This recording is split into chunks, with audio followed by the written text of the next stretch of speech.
Global happenings today. We communicate, we analyze global news. Stay tuned. Hello, beautiful people. Welcome back to Global Happenings Today YouTube channel. If you're a Nigerian living in Nigeria, please gather here. If you're a Nigerian in diaspora and you have a relative living in Nigeria, please gather here.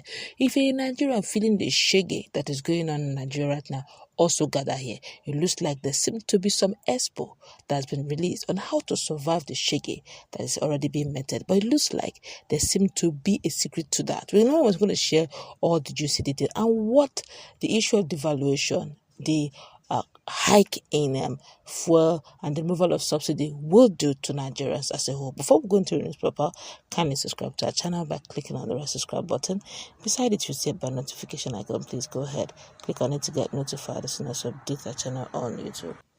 Well, with the devaluation of Naira making it almost impossible for the regular Nigerians to make importation, it looks like there's another alternative route on YouTube. Well, the former presidential aide, has said that the present devaluation of Naira is healthy for the Nigerian economy. The question is why? Omakri opined that the devaluation would help Nigerians look inward and ignite their creativity. He advised the citizenry to look for cheaper substitute for what if what they consume becomes too expensive. The People's Democratic Party stalwart argued that the devaluation would make Nigerians ignore foreign products and go for those made in Aba by the Igbos. He disclosed that the reason the products made in Japan are everywhere is because they have one of the most devalued currency on earth. He urged that Nigerians should be patient and be part of the country's grass to grace story. Speaking, he said this, and I quote him: Naira devaluation is good for Nigeria. Devaluation reduces imports and drives exports. It will reduce our sovereign debt and also make Nigerians and citizens look inward and ignite their creativity. Instead of custard and quicker oats, drink akamu, pap, and ugi. If bread is too expensive because of imported wheat, have akara for breakfast. And instead of shawarma, you take moi moi. Now, this devaluation should push you to leave Philips iron and go for Igbo made. It is now that Nigeria will begin to appreciate the technological brilliance of our Igbo brothers. Leave Spanish shoes and buy Kano and Aba made shoes. And we will be forced to stop eating pomo and start exporting it to Italy so that Milan-based designers can use them for jackets, bags, and even shoes. We must grow more cassava to meet China's insatiable demand for that product. Japan has one of the most devalued currencies on earth.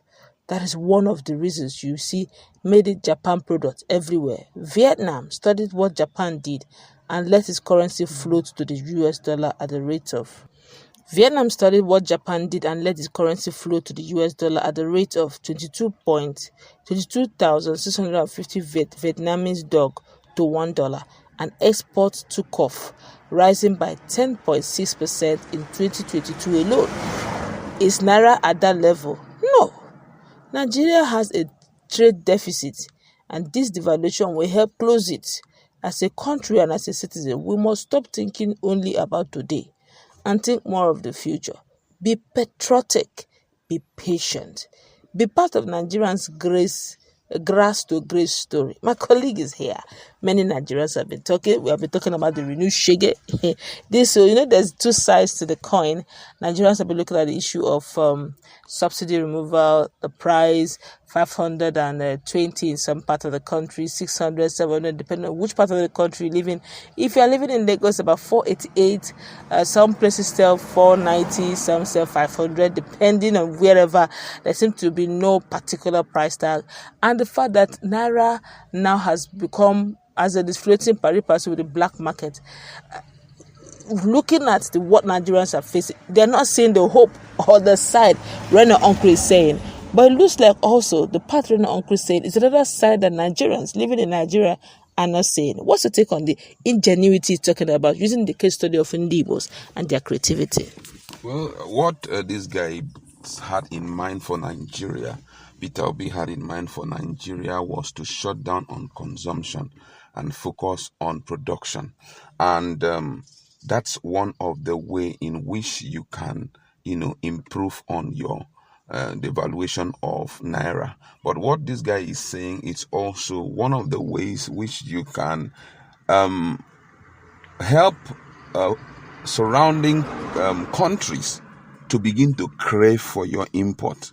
So if, for example, if $1 goes for as much as 800 Naira, and then someone can now say, okay, let me come into Nigeria and begin to export things like silpas and sell it at a higher price, maybe at you import silpas here, buy silpas at 800 Naira. You export yes, you buy here at 800 Naira. Okay. The export and everything will make you sell at a reasonable price. So before you know, if Nigeria focuses on manufacturing and also on production and on agriculture, you realize that all of a sudden our export will begin to surge up very well. No, this makes a lot of sense. Yeah. But you have not talked about how will Nigerians even go into that production? Insecurity, even the social amenities like electricity is almost not affordable, and even where there's electricity is not even affordable. The generator you have used to power your give you source of energy, the fuel is now so high, a liter 520, depending on or 500 or 700, depending on the kind of part of the country you're in. And to make matters interesting, the road network is bad.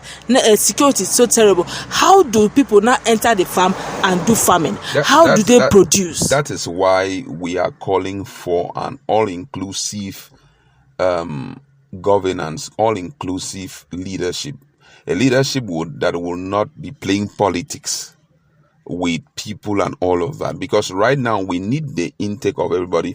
They need to be what I may call a pyramid of need for the Nigerian people. What is top? What should be topmost in this pyramid scale of preference? You want to put it that way. What should be topmost? And for now, the topmost thing, if we must begin to engage in production, we must engage in manufacturing and the likes. We need to shut down on insecurity. Even people coming in to invest in Nigeria, we need to shut down total in Southeast, everywhere, no matter who you are. Shut them down with everything you've got. Shut down on it. Insecurity. Let the Southeast now realize what they are going to start benefiting. Because if, for example, all their lands are used in planting stuff, agricultural stuff like cassava and other stuff, and they start importing it, making good money from start exporting it, making good money from it, I feel that this whole issue of insecurity will stop. So you put all those things in place,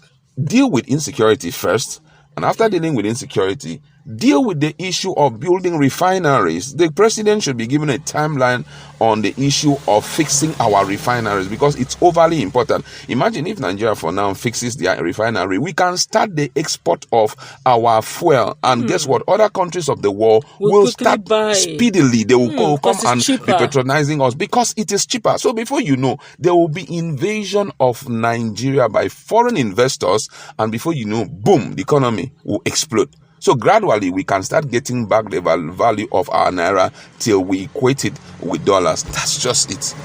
But if we do not begin to follow this thing, we are still playing politics with everything. The system will be so messed up and will be looking very foolish before international community. This is the set time where the borders ought to be open. But before it is being open and we start enjoying, those at the borders, security at the borders, need to perfect their skill. Let's deal with this thing with all amount of patriotism and loyalty. Because one of the bad aspects of what in Nigeria right now is everybody wants to. Nigeria is like a hit and run country. Everyone wants to hit, boom and run, boom and run. If we don't wake up with a mindset of, patriotism, this is the only country we have. Let's fix it with everything. Security people do their security war. Those who are custom people do the custom war. Those who are at this other side, Nigerians begin to be patriotic, whereby if you wake up with very terrible idea of dissolving the country, people come after you and fix you. That's the word. Fix you once and for all, so that the country can flow. With this, this thing will be encouraged. With this, agriculture will be encouraged deeply. Foreign investment will be encouraged. Before you know, the country is booming. Before you know, Nigerians are coming back to start investing in their country. That's what we are looking at. So this is the good side of Naira devaluation. It will really, really boost our economic export, and that will also boost economic growth. Well, that was as we will wrap it up. This is really interesting. What's your take? If you have opposing opinion.